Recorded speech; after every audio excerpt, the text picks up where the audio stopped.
Hello, and welcome to another episode of Marketing for Financial Advisors podcast. I'm Donovan Stoll, your today's host.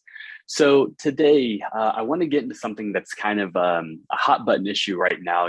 Here we are approaching summertime, and a lot of advisors tend to take time off during this period, right? Whether it's for graduations, for summer vacations, it's just time to relax and step away from the chaoticness that has been since the beginning of the year. I understand all of that. Completely makes sense. But what are you doing marketing wise to continue moving the needle as the time period goes along? Well, what we have seen over the years is that usually events tend to take a little bit of a downturn during this time period, whether it's taxes, Social Security, general retirement planning, dinner events, educational workshops, whatever the case may be. We just tend to see a little bit of a tank when it comes to these particular events. Now, that's not to say that people still don't have success with doing events during the summer. We just see a little bit of a drop off because, again, people are time to enjoy themselves. And think about it. Here we are, 2 years not removed from COVID, but things have certainly eased up quite a bit, and things have certainly changed over the time period. A lot less restrictions. People are able to go out freely. People are able to go and travel different countries and enjoy themselves in a way that they haven't been able to. So I get it. Summertime can be a little bit of a slower season. But let's talk about slow seasons in general. What are people doing in order to continue moving the needle, right? Well, some people will still continue to do seminars and they'll get some traction, maybe not as much. Maybe they spend a little less money. Maybe they still put in the same amount of money, but they don't get as many people. But what's some of the ways that we have seen been very beneficial for advisors? Well, number one thing is webinars. Webinars running passively have been such a huge thing for advisors over the last 3-4 years, whether they realize it or not. The nice thing about having webinars that advisors record themselves and keep it in their bank is that they can roll at any given time to their entire database while an advisor is gone, out on vacation. So, little scenario here.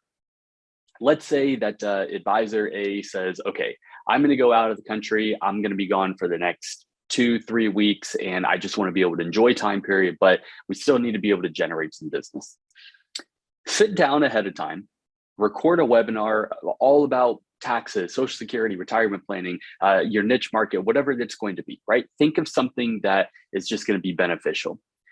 Create it, build the landing page, have it so it's on an auto rotation every single day at a different time period, so it still feels and looks live. You're not trying to bait and switch saying that it's not live, but just that it looks and feels live for the average user there. They don't all know your schedule, so fine.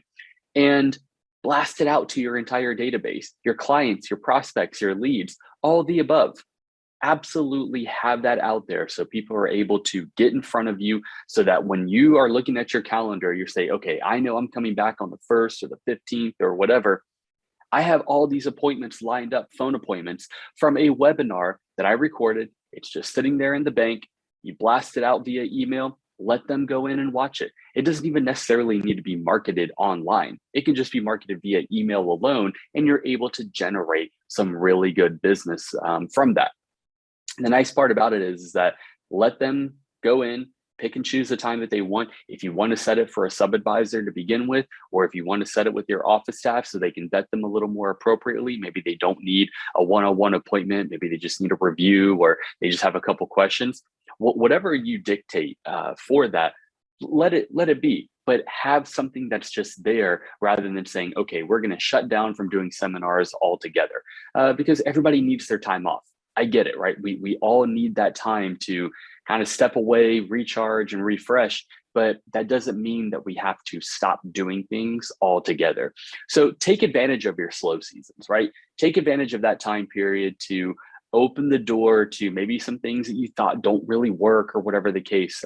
Trust me, I get it. A lot of people have told me, look, webinars don't work, or you just don't get the right people with webinar. But if you go strictly to your own database, they've already engaged with you before, whether it's a seminar or an appointment.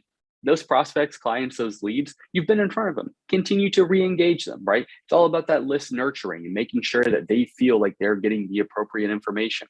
Have your clients feel like, yes, you know what? I'm so glad that advisor A is my advisor. They're taking really good care of me. They're keeping me in the loop. They're keeping me informed with all these different things. That is perfect. That's exactly what we want them to feel like. But then those prospects and those leads, right? Well, I saw advisor A at Bruce Chris for a dinner seminar, and they had really good information, but I just really wasn't sure about if it was the right time. But this webinar was what I needed. They shared something with me that I just heard it a little bit different. Now I really appreciate it. Those prospects, we met in person, and I like what you had to say, but I just don't know if I'm ready to pull the trigger yet. And this information comes back out.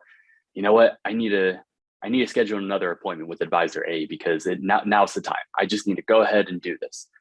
Those are the things that we see so commonly with webinars. So don't stop doing what you're doing during the slow seasons. Continue to maybe sprinkle in some seminars, but while you're gone, utilize webinars to your fullest advantage. That's going to be one of those things that I cannot recommend enough here for you guys. So wrap up this episode of Marketing for Financial Advisors podcast. We look forward to seeing you guys next time.